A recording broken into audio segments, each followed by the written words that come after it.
ETF index mutual funds నేర్చుకుని stock మార్కెట్లో రాణించాలనుకుంటున్నారా? వెంటనే ఈ నెంబర్కి కాల్ చేయండి. నమస్తే రమగారు. నమస్తే జయ. రమగారు, శివభక్తుల కథలు చెప్తాం. ఇది చాలా ఇంట్రెస్టింగ్గా ఉంటుంది.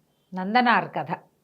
మనం ఇది ఘంటసాల గారు పాడిన నందుని చరితము వినుమా పరమానందము గర్మ ఆ పాట ఆయనే ఈయన.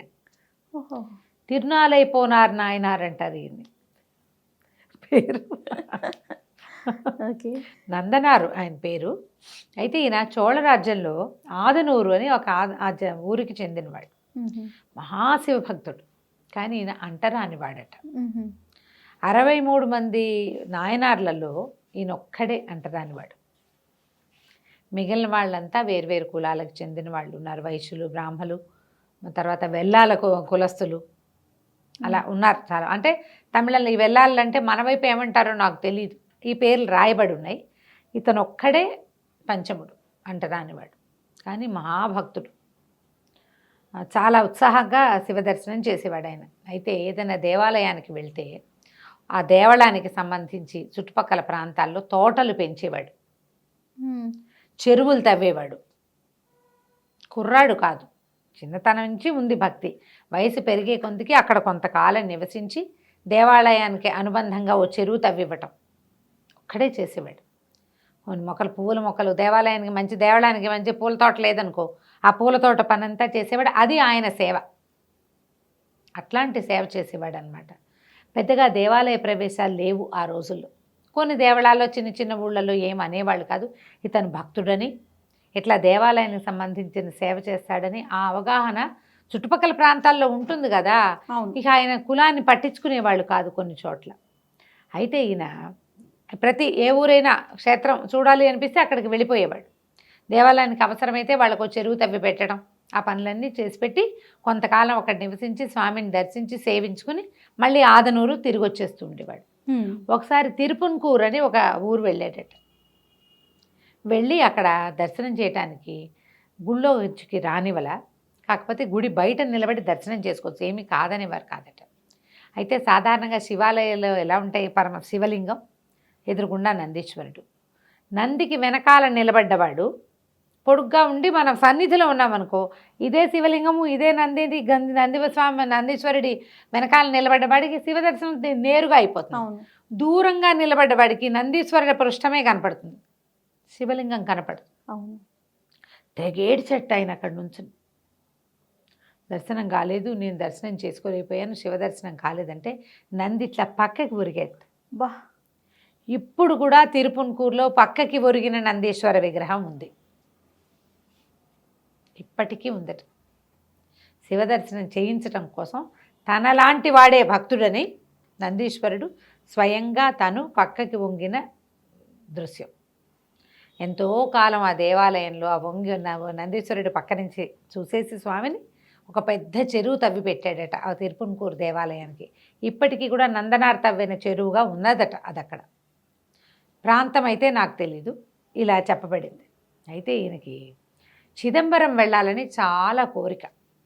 చిదంబరం అంటే మన నటరాజస్వామి.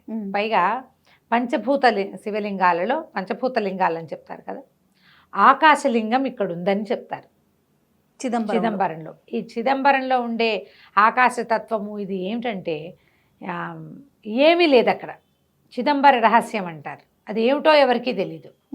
నిజానికి అక్కడ ఆ ప్రాంతంలో శివలింగం ఏముండదు, ఒక శూన్యంగానే ఉంటుంది. చిదంబరం వెళ్తే వెళ్ళినా కూడా అర్థం కాదు, వెళ్ళి చూసేసి వచ్చేస్తాం.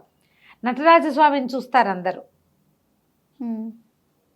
నటరాజస్వామిని చూస్తారు. చిదంబరం గురించిన గాథలు చాలా వింతగా అత్యంత ఆశ్చర్యకరంగా, అన్ని శివాలయాల్లో కంటే కూడా అత్యంత ఆశ్చర్యం గొలిపే గాథలు చిదంబరంతో రిలేట్ అయ్యి కనపడతాయి. అవకాశం ఉంటే చెప్దాం చెప్పండి. బిచ్చగాడుగా వచ్చాడట పరమేశ్వరుడు అక్కడికి. బిచ్చాటనాథర్ అంటారు. బిచ్చాటన చేసుకోవటానికే బిచ్చగాడుగా వచ్చి అక్కడ నటరాజ స్వరూపంగా వెలిసాడు. అక్కడున్న పంచభూత లింగాల్లో ఆఖరిదైనటువంటి ఆకాశతత్వలింగం అది కంటికి కనపడేదే కాదు. కానీ ఆ నటరాజస్వామిని చూడాలని ఈయనకి కోరిక. చాలా ప్రయత్నం చేసి ఎవరి దగ్గర పనిచేసేవాట ఇతను వాళ్ళని అడిగి అడిగి అడిగి వెళ్తా వెళ్తా వెళ్తా అనేవాడు. రేపు వెళ్తాను, రేపు బయలుదేరి వెళ్తున్నా చిదంబరం అని చెప్పేవాడు. అందుకని పోనారనే పేరు అందుకొచ్చింది. రేపు వెళ్తాననే వాడుగా ప్రసిద్ధి పొందాడు ఆయన. ఆ రేపెళ్తానని ఎంతకాలమో ఆయన చిదంబరం వెళ్ళలేకపోయాడు. రేపు రాసుకుంటే ఏమవుతుంది, అది రేపే అవుతుంది కదా. మనం విష్ణు భక్తుల గాథల్లో కూడా ఇలా వెళ్ళాలనుకుని వెళ్ళలేకపోయిన ఒక భక్తుడి కథ నేను ఆల్రెడీ నీకు చెప్పాను. ఎక్కడంటే మన తిరుమలలో ఉంటుంది, మన కులశేఖరాళ్ళ వారు కూడా ఇలాగే శ్రీరంగం ఆయన వెళ్ళాలని రోజు రంగయాత్రకు బయలుదేరేవాడు ఆయన. లేదు ఇవాళ ఎవరో విష్ణు భక్తులు వచ్చేవాళ్ళు, వాళ్ళని సేవించాలి. భగవంతుని సేవ కంటే భాగవత సేవ పరమోత్తమమైనది. విష్ణు గాథల్లో అది చెప్పబడుతుంది, వైష్ణవులు ఆచరించవలసిన విధానం. ఈ వచ్చిన భక్తుల సేవతోటి రేపు వస్తాను మీరు వెళ్ళండి అని ఆ రంగయాత్రని పంపించేవాడు. రేపు మళ్ళీ రంగయాత్ర సిద్ధమయ్యేది. ప్రతిరోజు రంగయాత్రని ప్రకటించేవాడు ఆయన, శ్రీరంగం వెళ్దాము అని. కొంతమంది బయలుదేరేవాళ్ళు, బయలుదేరిన యాత్ర వెళ్ళిపోయేది, ఈయన ఇక్కడే ఉండేవాడు, వెళ్ళలేకపోయేవాడు. అసలు ఆయన పేరే అదే చెప్తారు, దినదిన రంగయాత్రని ప్రకటించిన రాజు. ఈయన తిరునాలైపోనారు రేపు వెళ్ళేవాడిగా ప్రసిద్ధి పొందాడు. సంవత్సరాలు గడిచిపోయినా చిదంబరం వెళ్ళలేకపోయాడు. చివరికి బాగా ప్రఖ్యాతి పొందిన తర్వాత ప్రజలే అతన్ని చిదంబరం పంపించారు. ఈ చిదంబరం వెళ్ళేసరికల్లా ఈయన యొక్క అంటరానితనం అక్కడ అడ్డమైపోయింది. దర్శనం కాల, దేవాలయంలోకి రావడానికి వీల్లేకపోయినాయి. ఆయన వస్త్రాలు ఆయనది మామూలుగా అప్పుడు తెలిసేది అనుకుంటా, విభూతి పుండ్రాలు లేని ఇతనిని లోపలికి రానివ్వాల. ఈయన భక్తుడే కానీ వేషధారణ లేదు. అయితే ఏమైంది, తెగేడ్చేసట, విపరీతంగా దుఃఖించట. నన్ను చూడనివ్వవా, ఎంత ప్రయత్నం చేసి వచ్చాను, ఇన్ని రోజుల నుంచి నేను చూడాలనే కదా వచ్చానంటే, అప్పుడు ఆయన ఏం చెప్పాడంటే, ఈ వీటిని 5 పంచసభలని చెప్తారు. ఈ చిదంబరము ఇంకా కొంచెం మొత్తం 5 దేవాలయాలు, టకటకా పేర్లు రావటంలా నాకు. ఈయనున్నది కనక సభ, రత్నసభ, ఇట్లా సభలు 5 ఉన్నాయి. పంచసభాపతి అంటారు అక్కడున్న పరమేశ్వరుని. సభాపతి పేరు పెట్టుకుంటారు తమిళియన్స్. ఇది కనక సభ. ఈ కనక సభకి రావాలంటే అగ్నిస్నానం చేసి రమ్మని కలలో చెప్పాడట శివుడు ఈయనకి. నందనార్కి కలలో కనపడ్డాడు, నువ్వు రా, నీకు దర్శనం ఇస్తాను నేను, అయితే అగ్నిస్నానం చేసి రా, నువ్వు అగ్నిస్నానం చేస్తే నీకు కనక సభలోకి ప్రవేశం లభిస్తుంది, నువ్వు నా దగ్గరకు వద్దు కానీ నన్ను దర్శిద్దు కానీ అని. సరే, అయితే ఏమైంది, ఈ చిదంబరం దేవాలయంలో అర్చకులు ఉన్నారు కదా, వాళ్ళకి దర్శనం ఇచ్చాడట, స్వప్న దర్శనం. 3కో 5గురికో ఒకేసారి కల్లో కనపడ్డాడు శివుడు. నటరాజస్వామి కనపడి ఒక ఇది చితి లాంటిది పేర్చమని, అగ్ని పేర్చమని, ఆ అగ్నిలో స్నానం చేసి నన్ను దర్శించడానికి ఒక భక్తుడు వస్తాడు, అతన్ని తీసుకురమ్మన్నారు. దేవాలయం ఎదురుగుండా కట్టెలు పేర్చి నిప్పు రగల్చి పెట్టారట ఆ మరుసటి రోజున. వీళ్ళ కళ వచ్చింది తెల్లవారుజామున. ఒకడు రెండోవాడు చెప్తే నాకు అదే వచ్చింది అన్నాడు. ఇంకా ఎవరెవరికి వచ్చిందంటే అర్చకులందరికీ వచ్చింది, అందరికీ అదే కళ. సరే స్వామి ఇట్లా స్వప్నాదేశం చేశాడు, ఒకళ్ళకి చెప్తే కుదరదని అందరికీ చెప్పాడు. ఆ అగ్నిని ఇట్లా పేలిస్తే ఈ వచ్చినటువంటి నందనారు అగ్నిలోకి ప్రవేశించి బయటకు వచ్చేసాడు. ప్రవేశించి వచ్చిన తర్వాత అతని శరీరం అంతా విభూతి పుండ్రాలు వచ్చేసినాయి. మహోజ్వలమైన కాంతితోటి అగ్నిస్నానం చేశాడనమాట. విభూతి పుండ్రాలు ఆ లోపలికి వెళ్ళేసరికల్లా ఆ జ్వాలే అతని ఒంటి మీద పుండ్రాలను ఏర్పరిచిందనమాట. ఆ వచ్చిన నందనారి చాలా ఆశ్చర్యపోయి, భగవంతుడు ఇతని కోసం ఆదేశించాడంటే ఎంత గొప్ప భక్తుడు. ఈ నందన్ నాయనారిని లోపలికి తీసుకెళ్ళారు దేవాలయంలో. ఆ సభాపతిని లోపలికి వెళ్ళి కనక సభలోకి ప్రవేశించాడు.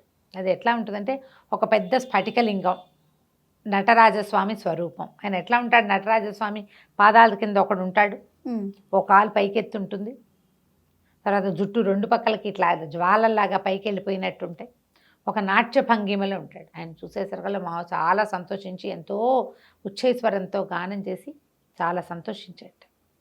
ఈ స్వరూపము, ఈ స్ఫటికలింగము కాకుండా ఆకాశలింగ దర్శనం ఒకటి ఉంటుంది. అది ఎట్లా ఉంటుందంటే, ఒక గది, ఒక కర్టెన్ లాంటిది వేసి ఉంటుంది. ఆ కర్టెన్ తొలగిస్తారు. ఒక రంగస్థలంలాగా ఒక ఎత్తైన పీట ఉంటుంది, అక్కడ ఏమీ ఉండదు. పైనుంచి బంగారువి మారేడు దళాలు ఇట్లా గాలి కళ్ళల్లాడుతూ కనపడతాయి. ఆ దర్శనం అవ్వగానే ఈయన జ్యోతిగా మారిపోయి అందులోకి వెళ్ళిపోయాడట నందనార్.